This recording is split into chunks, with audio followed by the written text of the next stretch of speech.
नमस्कार विद्यार्थियों। आज हम इस वीडियो के माध्यम से विषय विज्ञान विषय विज्ञान कक्षा 10वीं के बोर्ड परीक्षा का प्रिपरेशन कराने वाले हैं, जिसमें हम पूरा वीडियो में क्या देखेंगे, प्रश्न उत्तर देखेंगे। प्रश्नोत्तरी टाइप का क्वेश्चन रहेगा पूरा वीडियो में, इसलिए आपको स्किप बिल्कुल नहीं करना है वीडियो को। और ये विषय विज्ञान का चैप्टर 7 है, जिसका नाम है नियंत्रण एवं समन्वय। तो जैसा कि आप सभी को है कि जो एमपी बोर्ड उसका जो विषय विज्ञान का एग्जाम है वो 22/2/2024 को है। ठीक है, तो जो ये एग्जाम है इसमें आप कैसे लिखेंगे प्रश्नों का उत्तर, तो उसी को आज हम इस वीडियो में पूरे डिटेल्स से जानने वाले हैं। तो चलिए बिना किसी देरी के वीडियो को स्टार्ट करते हैं और जानते हैं कि प्रश्न कैसे आएंगे बोर्ड एग्जाम में। तो देखिए पहला क्वेश्चन है प्रतिवर्ती क्रिया तथा टहलने के बीच क्या अंतर है। ठीक है, तो ये क्वेश्चन है। तो आप सभी लोग जानते हैं कि प्रतिवर्ती क्रिया क्या है। जैसे हमारा जो शरीर है, तो हमारे प्रत्येक अंग से ब्रेन तक जो सूचना पहुंचता है, प्रत्येक अंग से ब्रेन तक जो सूचना पहुंचता है, उसको क्या कहते हैं, प्रतिवर्ती क्रिया कहते हैं। ठीक ना। तो चलिए जानते हैं अंतर कैसे लिखेंगे। तो देखिए सबसे पहले आप उत्तर लिखेंगे। उत्तर लिखने के बाद ठीक ना, इस प्रकार से कॉलम बना लेंगे। ठीक है, कॉलम बनाने के बाद क्या होगा, पहला अंतर लिखेंगे प्रतिवर्ती क्रिया में। ठीक ना, प्रतिवर्ती क्रिया मेरुरज्जु द्वारा नियंत्रित होती है। मेरुरज्जु क्या है, जो हमारे रीढ़ की हड्डी के बीच में जो नर्व्स हैं, ठीक ना, उसको क्या कहते हैं, मेरुरज्जु कहते हैं। तो पहला पॉइंट हो गया। दूसरा पॉइंट आप लिखेंगे इसमें, यह अनैच्छिक क्रियाएं हैं। ठीक ना, अनैच्छिक मतलब अपने इच्छा के विरुद्ध कार्य करती हैं।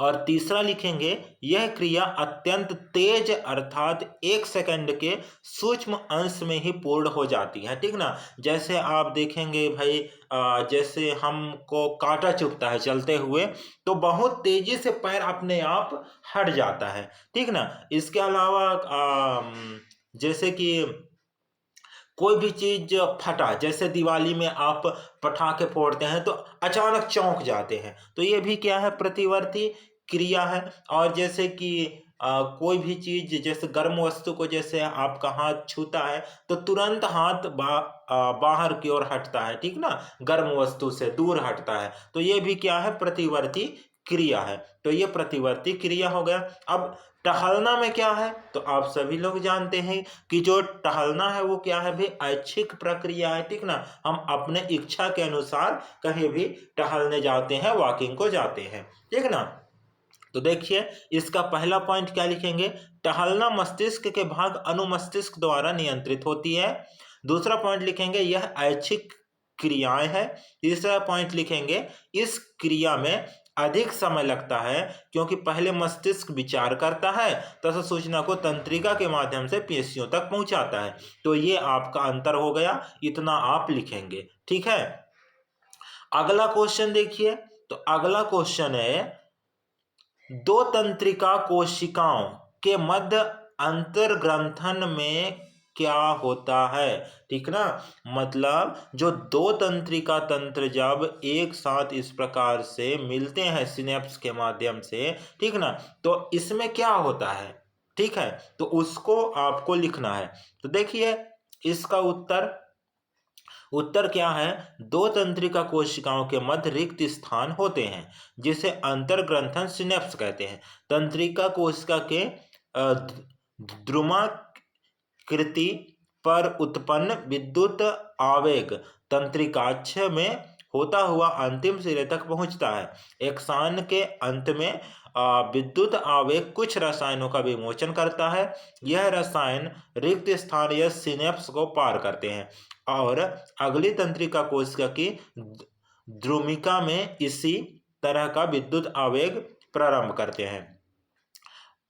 अतः इसी प्रकार का एक अंतर्ग्रंथन ऐसे आवेगों को तंत्रिका कोशिका से अन्य कोशिकाओं जैसे कि पेशी कोशिकाओं या ग्रंथि तक ले जाते हैं। ठीक ना, तो आपको इतना उत्तर लिखना है। आप चाहे तो इनका स्क्रीनशॉट भी ले सकते हैं और बड़े आसानी से फिर बाद में पढ़ सकते हैं। अगला क्वेश्चन क्या है, तो देखिए अगला क्वेश्चन है मस्तिष्क का कौन सा भाग शरीर की स्थिति तथा संतुलन का अनुरक्षण करता है।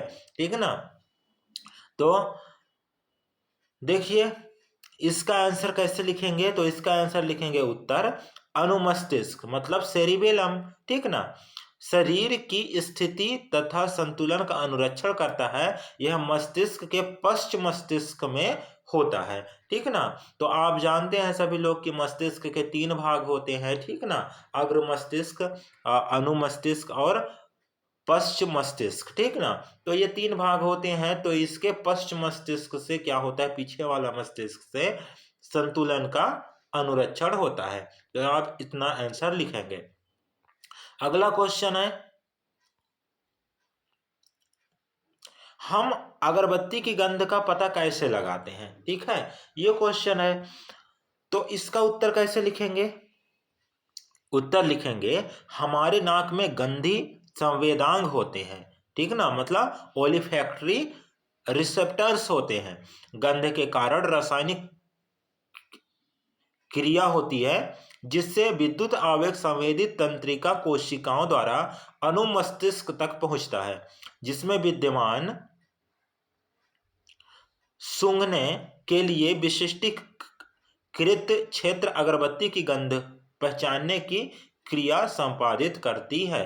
ठीक ना, तो आपको इतना आंसर लिखना है इसमें, हम अगरबत्ती की गंध का पता कैसे लगाते हैं हमें। ठीक है, चलिए अगला क्वेश्चन देखते हैं। तो अगला क्वेश्चन है देखिए प्रतिवर्ती क्रिया में मस्तिष्क की क्या भूमिका है। ठीक ना, ये क्वेश्चन है।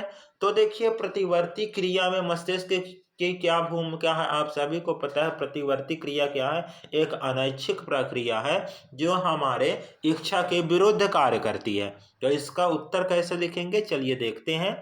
उत्तर लिखेंगे, उत्तर लिखने के बाद लिखेंगे प्रतिवर्ती क्रिया मेरुरज्जु द्वारा संचालित एवं नियंत्रित होती है। ग्राही अंग से संवेदी तंत्रिका कोशिकाओं द्वारा मेरुरज्जु तक लाई जाती है तथा प्रेरक तंत्रिका कोशिकाओं द्वारा कार्य कर को संदेश भेजा जाता है। मस्तिष्क की प्रतिवर्ती क्रिया में कोई कार्य नहीं है, केवल संदेश मस्तिष्क तक पहुंचाता है। ठीक ना, प्रतिवर्ती क्रिया में क्या है कि जो मेरुरज्जु है वो बहुत तेजी से कोई भी संदेश को मस्तिष्क तक पहुंचता है और वो मस्तिष्क जो है बहुत तेजी से क्या करता है, उस कार्य को करता है। ठीक है, तो ये इसका आंसर आप लिखेंगे। अगला क्वेश्चन देखिए, अगला क्वेश्चन है पादप हार्मोन्स क्या है। ठीक ना, तो पादप हार्मोन्स देखिए पादप हार्मोन्स क्या है, आप सभी लोग जानते हैं कि जो पादप में जो भी प्रक्रियाएं होती हैं, जैसे फूल का खिलना हो गया, पादप की वृद्धि हो गया, पादप में जो संवहन है। ठीक ना, तो ये किसके द्वारा होता है, हार्मोन्स के द्वारा होता है। तो इसका उत्तर क्या लिखेंगे, पादपों में उपस्थित वे रासायनिक पदार्थ जो पौधों की वृद्धि, विकास एवं पर्यावरण के प्रति अनुक्रिया के समन्वय में सहायता करते हैं। ठीक ना, तो इसे क्या कहते हैं भाई, पादप हार्मोन्स कहते हैं। ठीक ना, ऐसे रासायनिक पदार्थ होते हैं जो पौधे की वृद्धि, विकास और अनुक्रिया, ठीक ना, अनुक्रिया में क्या करते हैं भाई, समन्वय सहायता करते हैं। तो उसको क्या बोलते हैं, पादप हार्मोन्स बोलते हैं। उदाहरण में लिखेंगे ऑक्सिन, जिब्रोलिन, साइटोकाइनेंस। ठीक ना, तो ये पादप हार्मोन्स हैं, ये उदाहरण में लिख देंगे। तो इतना आप उत्तर लिखेंगे। अगला क्वेश्चन देखिए, अगला क्वेश्चन है छुई मुई पादप की पत्तियों की गति प्रकाश की ओर प्ररोह की गति से किस प्रकार भिन्न है। ठीक ना, कहने का मतलब है कि छुई मुई पादप की पत्तियों की गति और प्रकाश की ओर प्ररोह की गति ठीक ना। इसमें आपको क्या लिखना है, अंतर लिखना है कि अंतर क्या होता है। ठीक ना, इसमें क्या लिख रहा है, किस प्रकार भिन्न है। भिन्न मतलब क्या होता है, अलग, मतलब अंतर। ठीक ना, तो आपको अंतर लिखना है। तो चलिए इसका उत्तर लिखते हैं। तो देखिए, एक तरफ ऐसे सारणी बनाएंगे आप, और एक तरफ क्या लिखेंगे, एक तरफ लिखेंगे छुई मुई पादप की पत्तियों की गति, और एक तरफ लिखेंगे प्रकाश की ओर प्ररोह की गति। ठीक है, तो देखिए पहला अंतर क्या होता है, इसमें पत्तियों की गति किसी खास दिशा में नहीं होती, अर्थात उद्दीपक की दिशा पर निर्भर करती है। ठीक ना, मतलब इसमें क्या होता है, खास दिशा में गति नहीं होता है इसका, छुई मुई की पत्तियों का, मतलब जो स्पर्शक है, जैसे अपन छू देते हैं, ठीक ना, तो उसी दिशा पर निर्भर ये नहीं होता, मतलब थोड़ा सा इसमें गति होती है, संकुचन की क्रिया। ठीक है, अब देखिए प्रकाश की ओर प्ररोह की गति में इसमें क्या होता है, इसमें प्ररोह की गति उद्दीपक की दिशा में होती है। ठीक ना, जो प्ररोह है मतलब पौधे का ऊपर का भाग, वो प्रकाश की ओर गति करेगी। दूसरा पॉइंट है, इसमें वृद्धि नहीं होती। ठीक ना, इसमें छुई मुई की पत्तियों में क्या है, वृद्धि नहीं होता। ठीक ना, गति के समय। लेकिन प्ररोह में क्या होता है, इसमें वृद्धि होता है। ठीक ना, ऊपर का भाग जिस ओर सूर्य का प्रकाश पड़ेगा उसी की ओर वृद्धि होगा। तीसरा पॉइंट है, अनुक्रिया की गति बहुत तीव्र होती है। मतलब अनुक्रिया की गति क्या होता है, तीव्र होता है। आप जैसे ही छुई मुई की पत्तियों को छूते हैं, कुछ ही मिनटों के अंदर पूरे पत्तियां क्या होती हैं, सिकुड़ जाती हैं। और प्रकाश की ओर प्रवाह की गति में लिखेंगे, अनुक्रिया की गति धीमी होती है। ठीक ना, ये बहुत धीमी होती है, महीनों भर में थोड़ा सा वृद्धि होगा इसमें। ठीक है, तो यह ध्यान दीजिएगा, यह गति हार्मोन्स के द्वारा नहीं होती है। और प्रकाश की ओर प्रवाह की गति क्या होता है, यह गति ऑक्सिन हार्मोन्स के द्वारा होती है।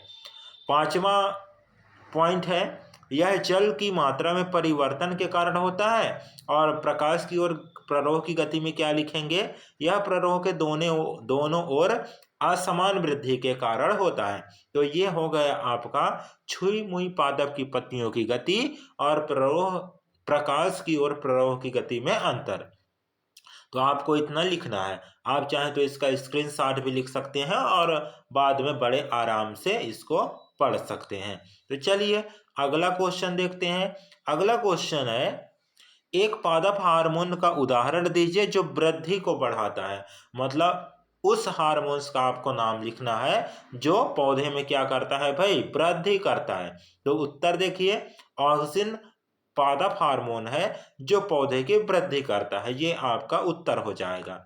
अगला क्वेश्चन देखिए, अगला क्वेश्चन है, किसी सहारे के चारों ओर एक प्रतान की वृद्धि में ऑक्सिन किस प्रकार सहायक है। ठीक ना, जो ऑक्सिन हार्मोन्स है तो किसी प्रतान के वृद्धि में किस प्रकार सहायक है, ये आपको बताना है। तो चलिए इसका उत्तर देखते हैं कैसे लिखेंगे। तो इसका उत्तर हम लिखेंगे, उत्तर हम जानते हैं कि प्रतान के शिखर पर ऑक्सिन बनता है। ठीक ना, जो प्रतान होता है, अब प्रतान क्या होता है ये भी जान लीजिए। जैसे देखिए ऐसे पौधे होता है, पौधे का ये पत्ती हो गया, पत्ती के नीचे ना, नीचे इस प्रकार से स्प्रिंग जैसे संरचना बना होता है, उसको प्रतान कहते हैं। जैसे मटर का पौधा हो गया, अंगूर का पौधा हो गया, तरोई का पौधा हो गया, लौकी का पौधा हो गया, तो उसमें देखिएगा पत्ती के जो नीचे है ना एक स्प्रिंग जैसा संरचना पाया जाता है, उसी को प्रतान कहते हैं। ठीक है, तो देखिए आगे देखते हैं। प्रतान स्पर्श के प्रति संवेदनशील होते हैं। जैसे ही प्रतान किसी आधार के संपर्क में आते हैं, वह भाग उतनी तेजी से साथ वृद्धि नहीं करती जितनी तेजी से आधार से दूर वाला भाग करता है, क्योंकि ऑक्सीजन विपरीत होकर उस तरफ चला जाता है। इसके कारण कोशिकाएं लंबी एवं तन्य हो जाती हैं और प्रतान मुड़ जाता है तथा आधार से लिपट जाती है। उदाहरण मटर के पौधे। ठीक है ना, तो इतना आपको लिखना है इस प्रश्न का उत्तर। आगे देखिए अगला जो क्वेश्चन है, ठीक ना, ये क्वेश्चन है, जलानुवर्तन दर्शाने के लिए एक प्रयोग की अभिकल्पना कीजिए। ठीक ना, मतलब एक प्रयोग आपको बताना है कि भाई जलानुवर्तन है, ठीक ना, वो कैसे होगा। ठीक ना, जलानुवर्तन मतलब जो पानी है वो पेड़ के नीचे जड़ से इसके पत्तियों तक कैसे जाएगा, ठीक ना। तो इसको आपको बताना है। तो देखिए, सबसे पहले चरण 1 में एक टिन या प्लास्टिक का डब्बा लीजिए तथा समान दूरी पर इसमें छेद छेद कर दीजिए, ठीक है ना।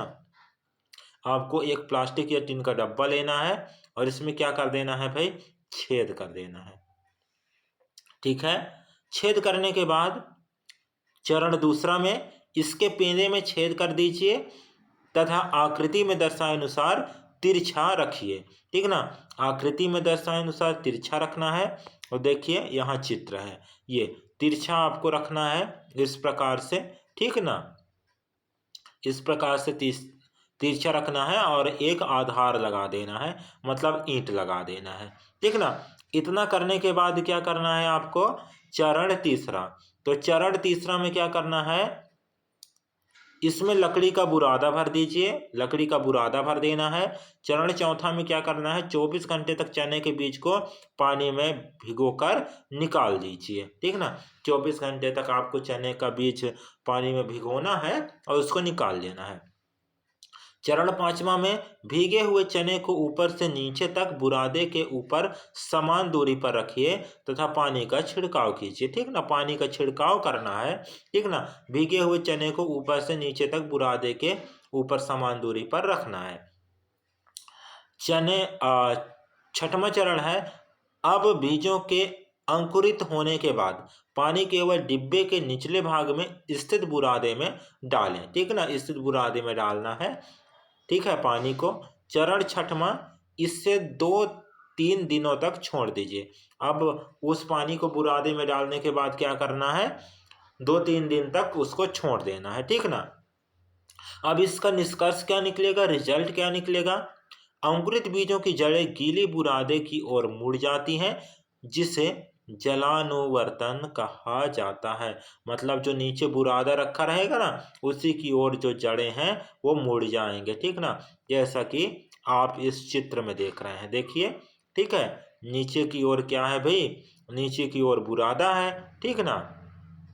ये बुरादा भरा हुआ है और बुरादा ना इस पानी को पाने के लिए, ठीक ना, क्या करता है भाई, पानी को पाने के लिए उसी की ओर मुड़ जाता है, ठीक ना। तो ये आप चित्र के माध्यम से भी देख लिए। अगला जो क्वेश्चन है, देखिए अगला क्वेश्चन है,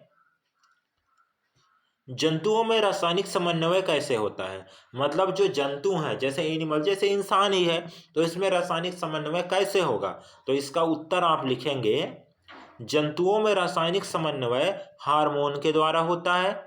ये जंतु हार्मोन अंतःस्रावी ग्रंथियों द्वारा स्रावित होते हैं तथा रक्त के माध्यम से शरीर के उन भागों तक पहुंच जाते हैं जहां इसकी आवश्यकता होती है, ठीक ना। जहां इसकी आवश्यकता होती है उन अंगों तक हार्मोन्स पहुंच जाते हैं, ठीक ना। किसके माध्यम से, रक्त के माध्यम से। तो ये आपको लिखना है इसका उत्तर, ठीक है। अगला क्वेश्चन देखिए, अगला क्वेश्चन है, आयोडीन युक्त नमक के उपयोग की सलाह क्यों दी जाती है, ठीक ना। अब देखो, जो डॉक्टर है वो बार बार बोलता है कि भाई आयोडीन युक्त नमक का उपयोग कीजिए, ठीक ना। आप नमक के साथ आयोडीन वाला नमक खाइए, ठीक है। ये बार बार क्यों बोलता है, ठीक ना, सलाह क्यों देता है। तो उसको देखिए उत्तर में कैसे लिखे, देखिए अवटु ग्रंथि, ठीक ना। अवटु ग्रंथि को क्या बोलते हैं, थायराइड ग्लैंड। तो जो थायराइड ग्लैंड है उससे थायरॉक्सिन हार्मोन्स बनता है, ठीक ना। और थायरॉक्सिन हार्मोन्स बनाने के लिए आयोडीन की आवश्यकता होता है, ठीक ना। अब देखिए, थायरॉक्सिन कार्बोहाइड्रेट, प्रोटीन तथा वसा के उपापचय का हमारे शरीर में नियंत्रण करता है, ठीक ना। मतलब कार्बोहाइड्रेट, प्रोटीन और वसा कितना टूटना चाहिए उसका क्या करता है, नियंत्रण। हमारे शरीर हमारे आहार में आयोडीन की कमी से हमें घेंघा रोग हो जाता है, ठीक ना। अतः थायरॉक्सिन की उचित मात्रा शरीर में बनाए रखने के लिए आयोडीन युक्त नमक भोजन के साथ खाने की सलाह दी जाती है। तो आप इतना उत्तर लिखेंगे इस प्रश्न का। अगला क्वेश्चन है, देखिए, जब एड्रेनालीन रुधिर में स्रावित होती है तो हमें शरीर में क्या अनुक्रिया होती है, ठीक ना। एड्रेनालीन आप सभी को पता है कि ये हार्मोन्स है, ठीक ना। और इस हार्मोन्स के रिलीज होने से, स्रावित होने से हमारे शरीर में क्या प्रतिक्रिया होती है उसको आपको बताना है। तो देखिए उत्तर लिखेंगे, तो उत्तर लिखेंगे तो एड्रीनली हृदय की धड़कन को बढ़ा देता है ताकि हमारी मांसपेशियों को अधिक ऑक्सीजन की आपूर्ति हो सके, ठीक ना। जो एड्रेनलिन है वो क्या करता है, हृदय की धड़कन को तेज कर देता है जिससे जो हमारी शरीर की मांसपेशियां हैं उसको ऑक्सीजन की आपूर्ति हो सके, ठीक ना। अगला पॉइंट देखिए, तो अगला पॉइंट है पाचन तंत्र तथा त्वचा में रुधिर की आपूर्ति कम हो जाती है, ठीक ना, क्योंकि इन अंगों की छोटी धमनियों के आसपास की पेशियां सिकुड़ जाती है। पाचन तंत्र तथा त्वचा में रुधिर की आपूर्ति कम हो जाती है, ठीक ना। तो रुधिर की आपूर्ति कम हो जाती है क्योंकि इन अंगों की छोटी धमनियों के आसपास की पेशी सिकुड़ जाती है, ठीक ना। तो ये अनुक्रिया होती है भाई इस हार्मोन्स के रिलीज से। अगला है इससे डायाफ्राम तथा पसलियों के सिकुड़ने से श्वसन दर बढ़ जाती है। ये सभी अनुक्रियाएं मिलकर जंतु शरीर को स्थिति से निपटने के लिए तैयार करती हैं, ठीक ना। डायाफ्राम मतलब जो फेफड़ा के नीचे जो संरचना पाई जाती है इसको डायाफ्राम बोलते हैं, ठीक ना। और पसलियां, इसके ऊपर जो 24 पसलियां पाई जाती हैं तो ये क्या होती है, सिकुड़ जाता है, ठीक ना, जिससे क्या होता है सांस की दर बढ़ जाती है। तो ये सारे जो प्रक्रियाएं हैं वो करती हैं क्या, एड्रेनलिन हार्मोन्स, ठीक ना। एड्रेनलिन हार्मोन्स, तो इतना आपको ध्यान में रखना है। अब देखिए अगला क्वेश्चन है, तो अगला क्वेश्चन है मधुमेह के कुछ रोगियों की चिकित्सा इंसुलिन का इंजेक्शन देकर क्यों की जाती है, ठीक ना। तो ये क्वेश्चन है भाई कि जो मधुमेह के कुछ रोगी हैं, ठीक ना, जो शुगर के पेशेंट हैं, ठीक ना, शुगर के पेशेंट, तो शुगर के पेशेंट का जो इलाज किया जाता है वो इंसुलिन का इंजेक्शन देकर क्यों किया जाता है, तो ये आपको उत्तर लिखना है। तो देखिए उत्तर में लिखेंगे मधुमेह रोग अग्नाशय द्वारा स्रावित हार्मोन इंसुलिन की कमी के कारण होता है, ठीक ना। जब भी आपको मधुमेह रोग होगा तो जो अग्नाशय से हार्मोन्स रिलीज होती है इंसुलिन, उसकी कमी के कारण होता है। यह हार्मोन रुधिर में शर्करा स्तर को नियंत्रित करने में सहायता करता है, ठीक ना। यह हार्मोन इंसुलिन जो है क्या करता है, शुगर की मात्रा को कंट्रोल करता है हमारे शरीर में। अतः डॉक्टर रोगी को इंसुलिन का इंजेक्शन लगवाने की सलाह देता है ताकि रुधिर में शर्करा का स्तर कम किया जा सके। तो इतना आपको इस प्रश्न का उत्तर लिखना है, तो आपको समझ में आया होगा। अब देखिए आपके पाठ के पीछे की ओर ना कुछ क्वेश्चन होते हैं, तो उन क्वेश्चन को हम सॉल्व कर लेते हैं। तो चलिए पहला क्वेश्चन देखिए, ऑब्जेक्टिव क्वेश्चन है। तो क्वेश्चन क्या है, निम्नलिखित में से कौन सा पादप हार्मोन्स है। तो इसका ऑप्शन क्या है, इंसुलिन, थायरॉक्सिन, एस्ट्रोजन, साइटोकाइनिन, ठीक ना। तो आप इंसुलिन जानते हैं ये अग्नाशय से रिलीज होता है, ठीक ना। तो अग्नाशय तो पेड़ पौधों में नहीं पाया जाता है, ये जीवों में पाया जाता है, तो ये पादप हार्मोन्स नहीं है। थायरॉक्सिन जो है ये थायराइड ग्रंथि से क्या होते हैं, रिलीज होते हैं, ठीक ना। तो ये भी नहीं है पादप। और जो एस्ट्रोजन है तो आप सभी लोग जानते हैं कि ये टेस्टिस से रिलीज होता है, ठीक ना। तो ये भी नहीं है। हाँ, जो साइटोकाइनिन है ये पादप में बनता है, तो आपका उत्तर क्या हो जाएगा, साइटोकाइनिन्स, ठीक है। अगला क्वेश्चन चलिए देखते हैं। तो अगला क्वेश्चन है,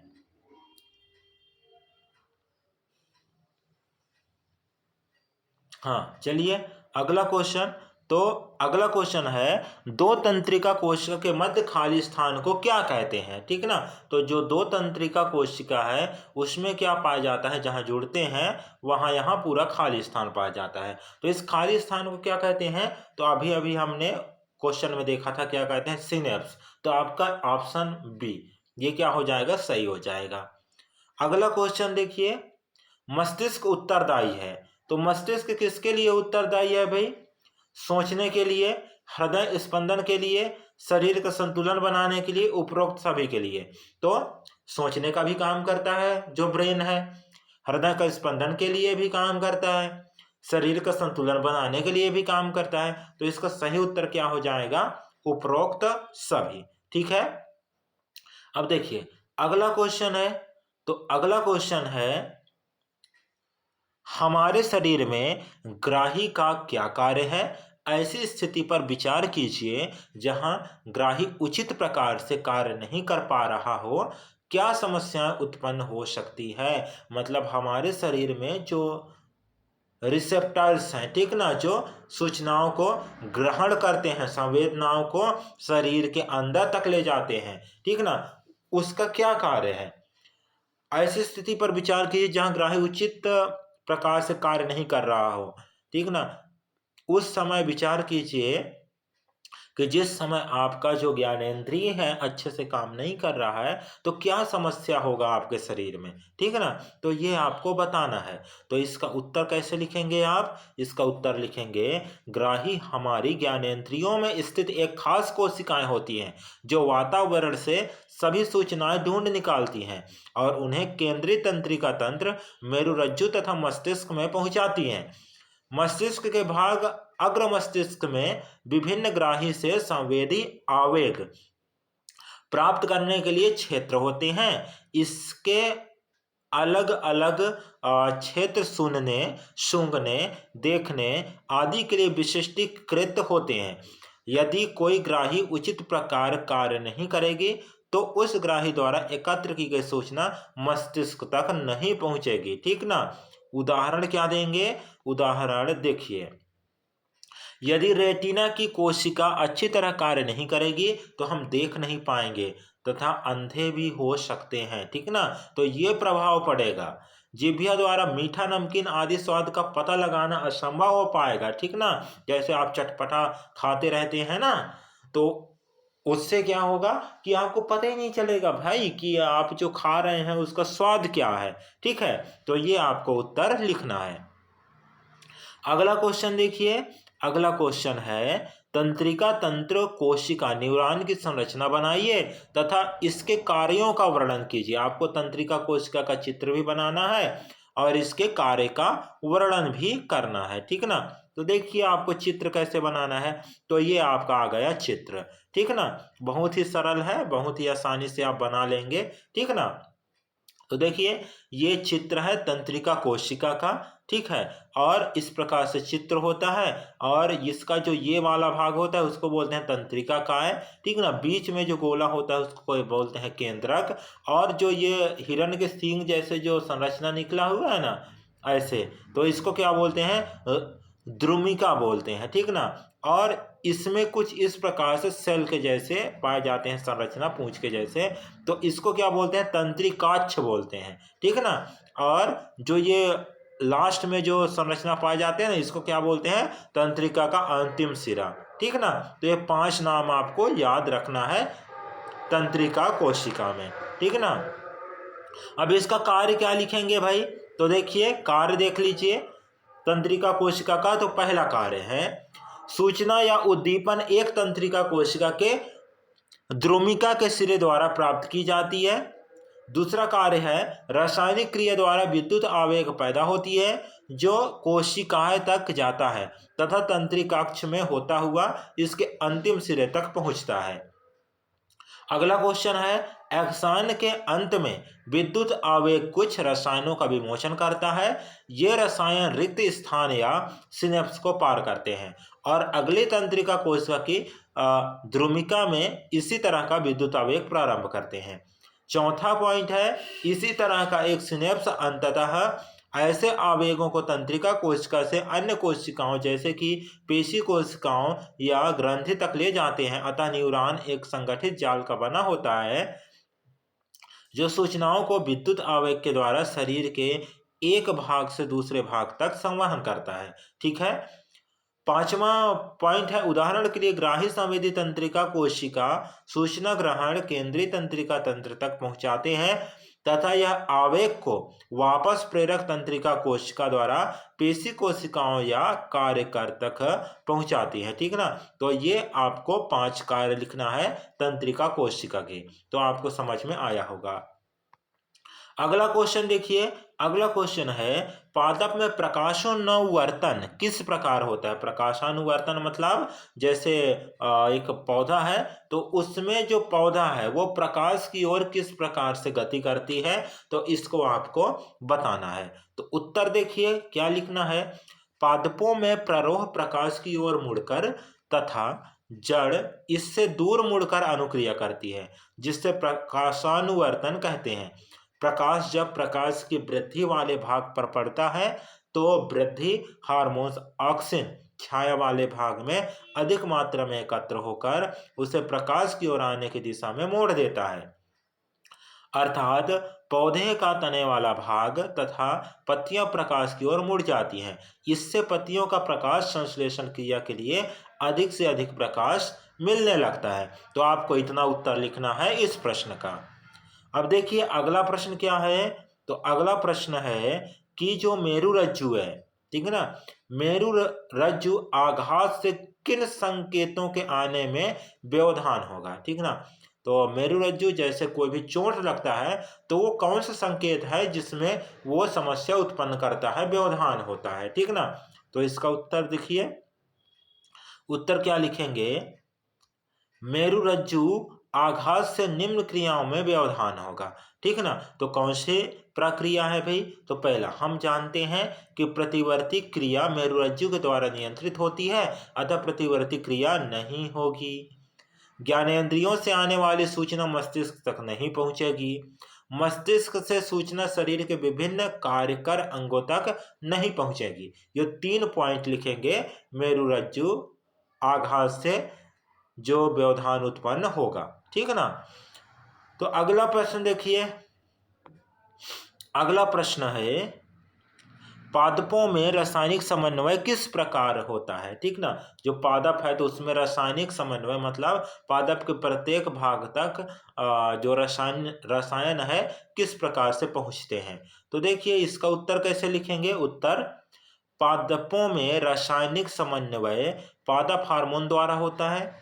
ये हार्मोन पौधों के वृद्धि, विकास एवं पर्यावरण के प्रति अनुक्रिया के समन्वय में सहायता प्रदान करते हैं। इनके संश्लेषण का स्थान इनके क्रिया क्षेत्र से दूर होता है और वे साधारण विसरण द्वारा क्रिया क्षेत्र तक पहुंचते हैं। ठीक ना, तो आपको इतना लिखना है इस प्रश्न का उत्तर। ठीक ना, उदाहरण भी लिख देंगे चाहे तो। ठीक ना, तो देखिए ऑक्सिन का सांद्रण कोशिकाओं की लंबाई में वृद्धि के लिए उद्दीप्त करता है। जिब्रेलिन हार्मोन्स है तो इसमें लिखेंगे तने की वृद्धि में सहायता करते हैं।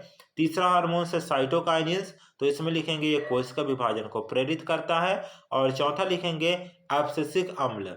ठीक है ना, तो इसमें लिखेंगे वृद्धि का संबंधन करते हैं जैसे पत्तियों का मुरझाना। ठीक ना, तो आप इतना उत्तर लिखेंगे इस प्रश्न का।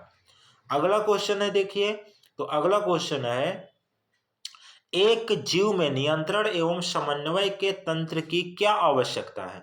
मतलब एक जीव है तो उसमें नियंत्रण के लिए कोई अंग की क्या आवश्यकता है, तो ये आपको उत्तर लिखना है।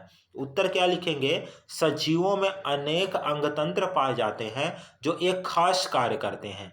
जंतुओं में नियंत्रण एवं समन्वय को कार्य तंत्रिका पेशी ऊतक तथा हार्मोन्स द्वारा किया जाता है तथा पादपों में हार्मोन द्वारा नियंत्रण एवं समन्वय करते हैं।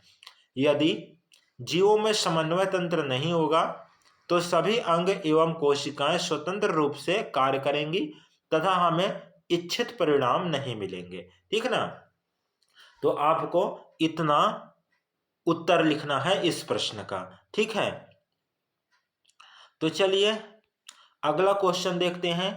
तो अगला क्वेश्चन है अनैच्छिक क्रियाएं तथा प्रतिवर्ती क्रियाएं एक दूसरे से किस प्रकार भिन्न है। मतलब अनैच्छिक क्रियाएं तथा प्रतिवर्ती क्रियाएं एक दूसरे से किस प्रकार भिन्न है। अनैच्छिक क्रियाएं ऐसे क्रियाएं हैं जो बिना सोचे समझे हो जाती हैं। प्रतिवर्ती क्रियाएं क्या होती हैं, ये रक्षात्मक होती हैं, हमारे शरीर की रक्षा करती हैं। ठीक है, तो चलिए इसमें अंतर देखते हैं। अनैच्छिक क्रिया और प्रतिवर्ती क्रिया में। तो देखिए उत्तर देखेंगे, आप सारणी बना लेंगे सेम इसी प्रकार से, और चाहे आप तो इसका स्क्रीनशॉट भी आसानी से ले सकते हैं और बाद में आसानी से पढ़ सकते हैं। तो देखिए पहला पॉइंट है, वे क्रियाएं जिनका नियंत्रण हमारे सोचने से नहीं होता है, अर्थात ऐसी क्रियाएं जो शरीर में निरंतर चलती रहती हैं, ठीक ना, तो उसको क्या कहती हैं, अनैच्छिक क्रिया। हमारे सोचने से ये जो प्रक्रियाएं हैं नहीं होती, बल्कि ये शरीर में हमेशा निरंतर चलता रहता है, ठीक ना, और पूरी तरह से जो ब्रेन है वो क्या करता है, कंट्रोल करता है। प्रतिवर्ती क्रियाएं क्या हैं, वे क्रियाएं जिनमें किसी बाह्य उद्दीपन के प्रति अनुक्रियाएं होती हैं, प्रतिवर्ती क्रिया का मतलब बाह्य उद्दीपन मिलेगा इसको तो क्या होगा भाई, ये प्रक्रिया होगा। दूसरा पॉइंट है, इसका नियंत्रण पश्च मस्तिष्क स्थिति मेडुला द्वारा होता है, ठीक ना, इसका जो नियंत्रण होता है किससे द्वारा होता है, मेडुला द्वारा। और प्रतिवर्ती क्रियाएं में क्या लिखेंगे, इनका नियंत्रण मुख्यतः मेरुरज्जु द्वारा होता है तथा प्रत्यावर्ती चाप के रूप में क्रियान्वित होता है, ठीक ना। उदाहरण लिखेंगे तीसरा पॉइंट में, हृदय का स्पंदन, सांस लेना, श्वसन क्रिया द्वारा ऊर्जा का उत्पादन, भोजन देकर लार का निकलना, वर्ज्य पदार्थों का उत्सर्जन, वर्ज्य पदार्थ मतलब अपशिष्ट पदार्थ, ठीक ना। अब तीसरा क्या है उदाहरण, किसी गर्म वस्तु को स्पर्श करने पर हाथ शीघ्रता से हटाना, ठीक ना, कोई भी गर्म वस्तु है तो उससे जैसे हाथ पड़ता है शीघ्रता से जल्दी से हट जाता है। तो इतना आपको इसका उत्तर लिखना है। अगला क्वेश्चन देखते हैं। देखिए अगला क्वेश्चन है, जंतुओं में नियंत्रण एवं समन्वय के लिए तंत्रिका तथा हार्मोन क्रिया विधि की तुलना तथा व्यतिरेक कीजिए, ठीक ना, तुलना करना है इसमें, ठीक ना, कि किस प्रकार से तुलना है, जंतुओं में तंत्रिका द्वारा नियंत्रण और जंतुओं में हार्मोन द्वारा नियंत्रण, इसमें आपको अंतर लिखना है। तो देखिए इस प्रकार से सारणी बनाएंगे, आप उत्तर लिखेंगे और उत्तर लिखने के बाद देखिए लिखेंगे यह न्यूरॉन से बनता है, ठीक ना, जो जो तंत्रिका तंत्र है किससे बनेगा, न्यूरॉन से। और इसमें जंतुओं में हार्मोन द्वारा नियंत्रण तो क्या लिखेंगे, यह स्त्रावित कोशिकाओं से बना होता है, ठीक ना। दूसरा देखिए, इसमें सूचनाएं विद्युत आवेग की तरह ग्राही से केंद्रीय तंत्रिका तंत्र तथा केंद्रीय तंत्रिका तंत्र से कार्यकारी अंगों तक वापस आती है। और इसमें दूसरा में क्या लिखेंगे, इसमें सूचना अंतःस्रावी ग्रंथि द्वारा स्त्रावित रसायनों द्वारा नियंत्रण एवं समन्वय होता है जो रक्त द्वारा कार्यकारी अंगों तक पहुंचता है, ठीक ना, इसका उत्तर आप ये लिखेंगे। तीसरा है, आवेग तेज तथा बहुत कम समय तक अनुक्रिया करते हैं, और इसमें लिखेंगे अनुक्रिया धीमी परंतु लंबे समय तक होती है। चौथा अंतर लिखेंगे, तंत्रिका तंत्र के मुख्य अंग मस्तिष्क तथा मेरुरज्जु है, ठीक ना। और चौथा पॉइंट इधर लिखेंगे हार्मोन में, इसके मुख्य भाग अंतःस्रावी ग्रंथियां जैसे पीयूष ग्रंथि, अवटु ग्रंथि, अधिबृह ग्रंथि आदि होते हैं, ठीक है ना। तो इतना आपको लिखना है इसमें। अगला क्वेश्चन देखिए, अगला क्वेश्चन है, छुई मुई पादप में गति तथा हमारी टांग में होने वाली गति के तरीके में क्या अंतर है। मतलब छुई मुई पादप में जो गति होता है और हमारी जो टांग में गति होता है उसमें आपको अंतर बताना है। तो सेम सारणी आप बना लेंगे, ठीक ना, इस प्रकार से, और उत्तर लिखेंगे छुई मुई पादप में गति और इधर लिखेंगे मानव की टांग में होने वाली गति, ठीक ना। तो देखिए पहला अंतर है, क्या है भाई, पत्तियों में जल की मात्रा में परिवर्तन के कारण इसकी आकृति बदल जाती है जिसके कारण फूलने और सिकुड़ने की प्रक्रिया होती है। इधर लिखेंगे मानव की टांग में गति में यह पेशी कोशिकाओं में संकुचन के कारण होता है। दूसरा अंतर लिखेंगे, इसमें विशिष्टीकृत प्रोटीन नहीं होते, और मानव के टांग में लिखेंगे इसमें विशिष्टीकृत प्रोटीन होते हैं। छुई मुई की गति में लिखेंगे इसमें गति स्पर्श के कारण होती है, और मानव की टांग में लिखेंगे इसमें गति ऐच्छिक होती है, ठीक है। चौथा अंतर लिखेंगे, छुई मुई पौधे में सूचनाओं के चालन के लिए कोई विशिष्टीकृत ऊतक नहीं पाए जाते हैं, पश्च मस्तिष्क के अनुमस्तिष्क द्वारा संचालित होती है। ये थोड़ा गलत हो गया है दोस्तों, यहाँ देख लीजिएगा, इसको काट लीजिएगा, ठीक है ना। अब इधर चौथा में लिखेंगे आवेग या सूचनाओं के चालन के लिए तंत्रिका कोशिका और गति के लिए पेशी कोशिका होती है। ठीक ना, किसमें? मानव की टांग में। तो इतना आपको ध्यान में रखना है। तो अगला क्वेश्चन यहाँ समाप्त होता है और इसी के साथ जो यूनिट 7 था, ठीक ना, यूनिट 7 वो समाप्त होता है, जिसका नाम था नियंत्रण एवं समन्वय। तो दोस्तों जितने भी लोग आप कक्षा 10वीं के विद्यार्थी हैं वो ज़्यादा से ज़्यादा अपने मित्रों तक, अपने फ्रेंड्स तक इस वीडियो को शेयर कीजिए।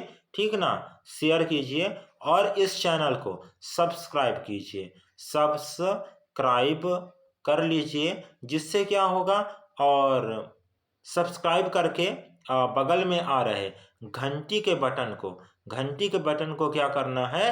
क्लिक करना है, जिससे जैसे हम न्यू अध्याय का वीडियो अपलोड करेंगे तो वैसे आपको उस वीडियो का नोटिफिकेशन बड़ी ही आसानी से मिल जाएगा। तो चलिए यही वीडियो को समाप्त करते हैं और फिर मिलते हैं अगले अध्याय के साथ नेक्स्ट वीडियो में। तब तक के लिए धन्यवाद। जय हिंद।